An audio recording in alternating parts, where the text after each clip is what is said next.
नमस्कार दोस्तों, आप देख रहे हैं हिंदी स्टोरीज डियर। दोस्तों, आज की ये कहानी एक पिता की कहानी है। मेरा मतलब है कि पिता खुद की इच्छाओं को मारकर अपने बच्चों के सपनों को कैसे पूरा करते हैं।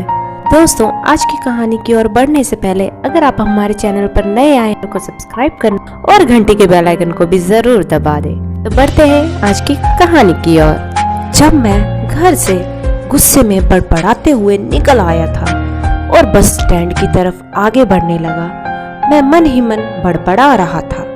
पता नहीं कितने पैसे छुपा के रखे हैं, लेकिन मेरे लिए एक बाइक भी नहीं ले सकते। अब मैं यहाँ से चला जाऊंगा और तब तक वापस नहीं आऊंगा जब तक कि मैं खुद के पैसे से बाइक ना खरीद लेता। तभी मेरे पैर में मुझे कुछ चुभने का एहसास हुआ। नीचे देखा तो समझ में आया कि जल्दीबाजी में पापा के जूते पहन आया हूँ। उन जूतों में कील उभरी हुई थी जो मेरे पैर में बार बार घाव किए जा रही थी, लेकिन उस समय गुस्सा अधिक था तो मैं बड़बड़ाते हुए आगे बढ़ गया। एकाएक मुझे याद आया कि मैं पापा का तो पर्स साथ में ले आया हूँ। मेरे खुराफाती दिमाग में एक ख्याल आया, क्यों ना आज पापा का पर्स चेक किया जाए, जिसे आज तक उन्होंने किसी को हाथ लगाने नहीं दिया था। पता नहीं कौन सा खजाना छुपा है इस पर्स में जो किसी को हाथ नहीं लगाने देते। जब मैंने पापा का वह पुराना पर्स खोलकर देखा तो उसमें पैसे तो नहीं मिले, लेकिन पैसों की जगह एक डायरी रखी हुई थी। तब मैंने सोचा, ओह, तो यहाँ खजाना छुपा रखा है। मैं समझ रहा था कि यहाँ पापा ने लिखा होगा कि किससे कितने पैसे लेने हैं और किसको कितने पैसे दिए हैं, लेकिन मैं गलत था। जब मैंने उस छोटी सी डायरी का पहला पेज खोल कर देखा तो वहाँ पर जो लिखा था वह थोड़ा सीरियस कर देने वाला था। डायरी में जो लिखा था उसे पढ़ने के बाद मेरे चेहरे पर जो एक्सप्रेशन थे वे गायब हो चुके थे, क्योंकि डायरी में वैसा कुछ नहीं था जैसे मैं सोच रहा था।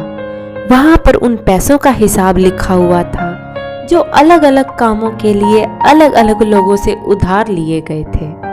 उस लिस्ट में कंप्यूटर के नाम पर भी पैसे लिए गए थे। कुछ यूं लिखा था, 50,000 बेटे के कंप्यूटर के लिए। ये वही कंप्यूटर था जिसे मैं आज तक यूज कर रहा हूँ, लेकिन मुझे ये पता ही नहीं था उस कंप्यूटर को खरीदने के लिए पैसे कहाँ से आए थे। लेकिन आज पता चल रहा था। मुझे आज भी याद है जब मैंने पहली बार कैमरे के लिए जिद की थी, जो मेरे पापा ने मुझे 2 हफ्ते बाद मेरे बर्थडे पर ला कर दिया था, जिसे देखकर मैं बहुत खुश हुआ था। और मुझे खुश देखकर मुझसे कहीं ज्यादा अगर कोई खुश था तो वो थे मेरे पापा। अब मेरे चेहरे से गुस्सा एकदम गायब हो चुका। जब मैंने आगे का पन्ना पलटा तो वहां पर कुछ इच्छाएं लिखी हुई थी। पहली जो इच्छा थी उसमें जो लिखा हुआ था, अच्छे जूते पहनना। यह बात मेरी कुछ समझ नहीं आई। तभी मेरा पांव अचानक सड़क पर भरे हुए पानी पर जा पड़ा और तभी मेरे पांव में कुछ गीलेपन होने का एहसास हुआ।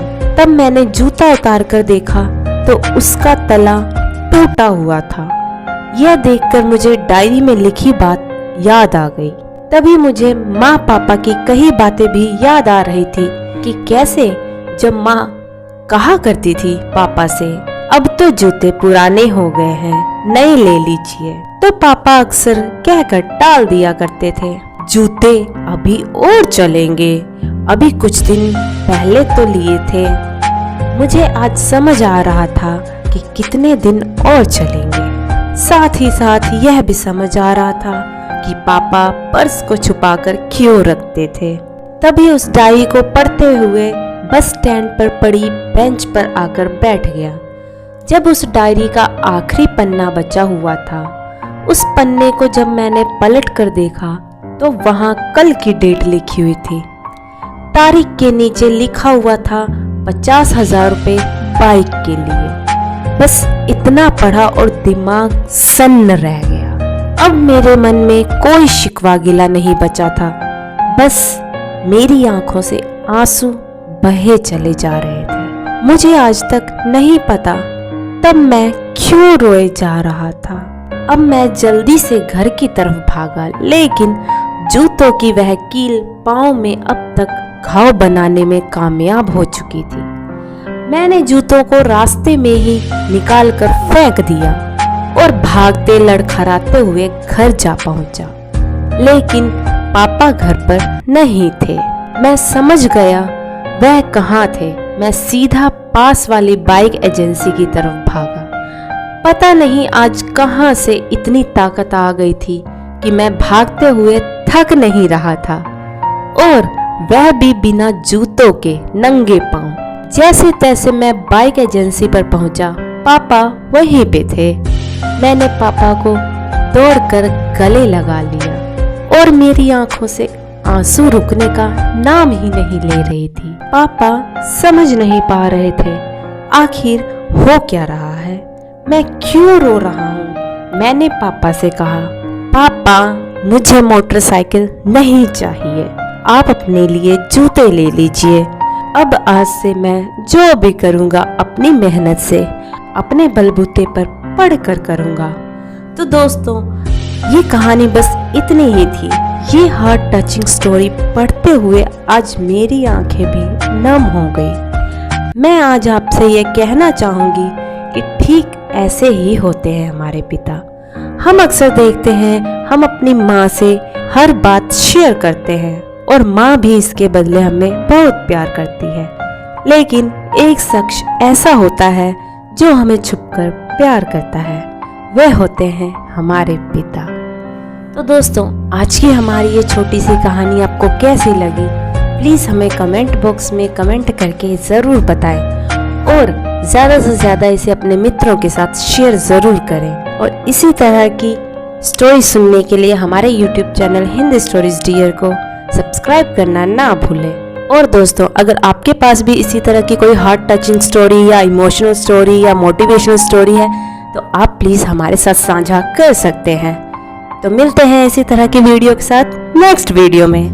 तब तक के लिए जय हिंद, जय भारत, जय श्री कृष्णा।